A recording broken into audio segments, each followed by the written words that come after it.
Video is a somewhat advanced video that discusses the outgoing webhooks that we have in the offer edit.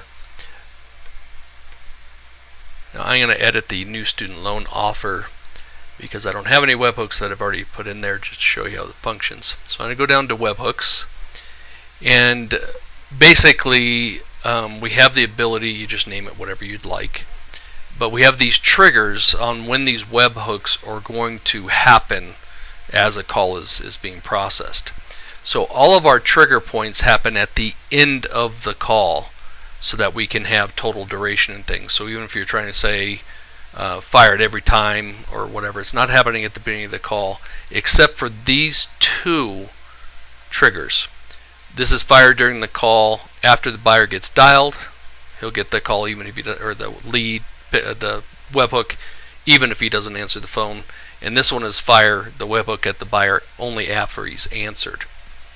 So here's the triggers we have. So I always fire a webhook. It'll do it every single time, for every single call I mean. Only fire if the buyer convert, or fire when the buyer converted. Fire if the buyer didn't convert. Fire only when if only the buyer converted. The traffic source didn't. Same thing, traffic source converted.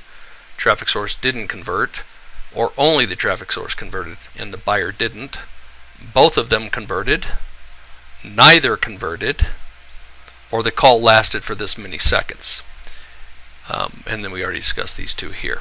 So based on picking that, I might do that, or I'm going to say during the call after the buyer answers, I might fire something at the buyer. Now, because you're going to have many webhooks in here or many buyers, I can't just fire this to everybody. So what I would do is go to Manage Filters, click on the buyer, and say when it's this buyer, I'm trying to interface an outgoing webhook to that buyer.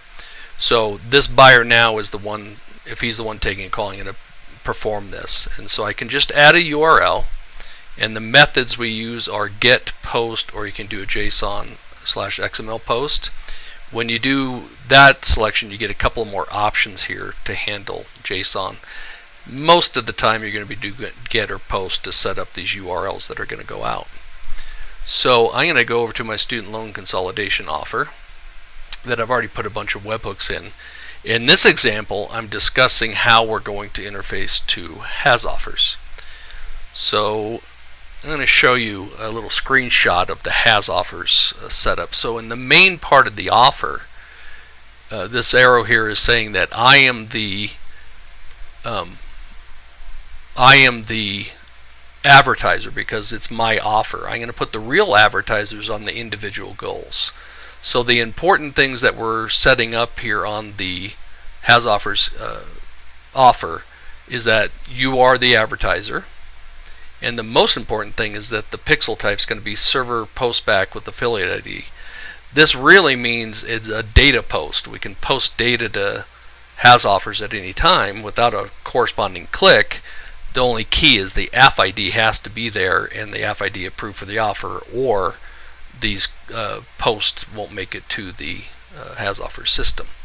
So we scroll down a little bit more, and you can see here that I'm saying you don't get paid, because we're going to put how much you get paid in the goals of the offer. The main part of the offer is you're not getting paid.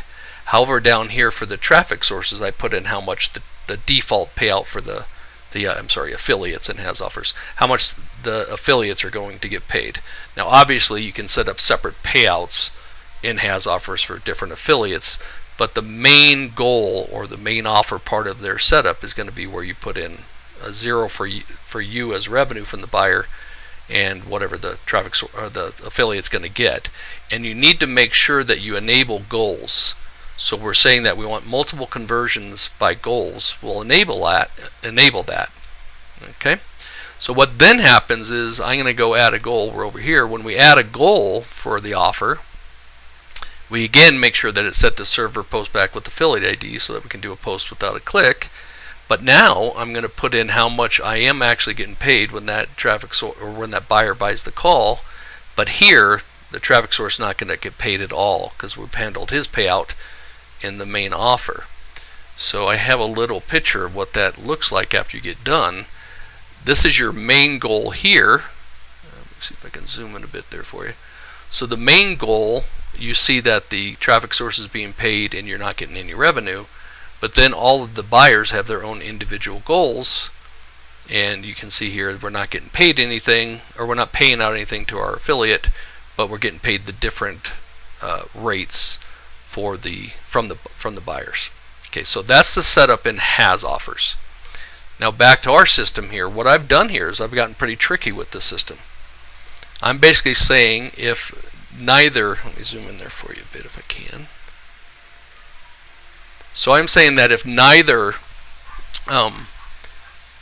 the buyer or the traffic source converts, we're just going to fire a click at the system.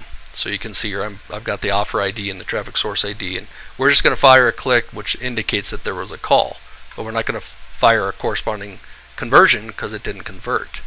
Now down here is when both convert, and so I'm going to go ahead and fire that click to indicate there was a call, and it's going to the right traffic source. See, I'm replacing with the traffic source ID, which would match the affiliate ID from Has Offers.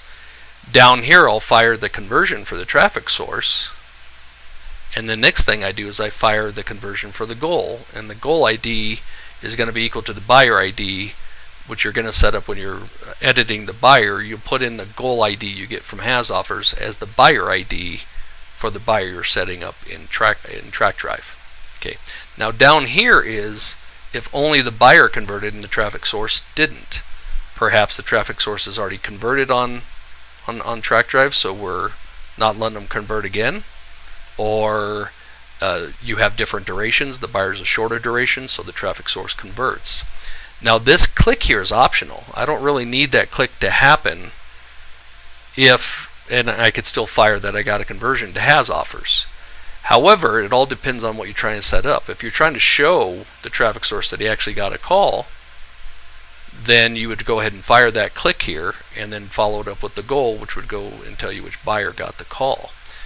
So based on all these trigger types, I'm able to control what type of webhooks I'm firing off to Has Offers. Now optionally in here, if you didn't want to show that this traffic source got a call while you're trying to say that the buyer converted and the traffic source didn't, you could put in your internal affiliate ID here, like affiliate ID 2, which would be that, 2 or whatever your internal traffic or your internal affiliate on Has Offers is. You can put a hard-coded value in here, just say I'm going to show a call happen for me, and then fire that so you can see how many calls you actually had to get on your side there.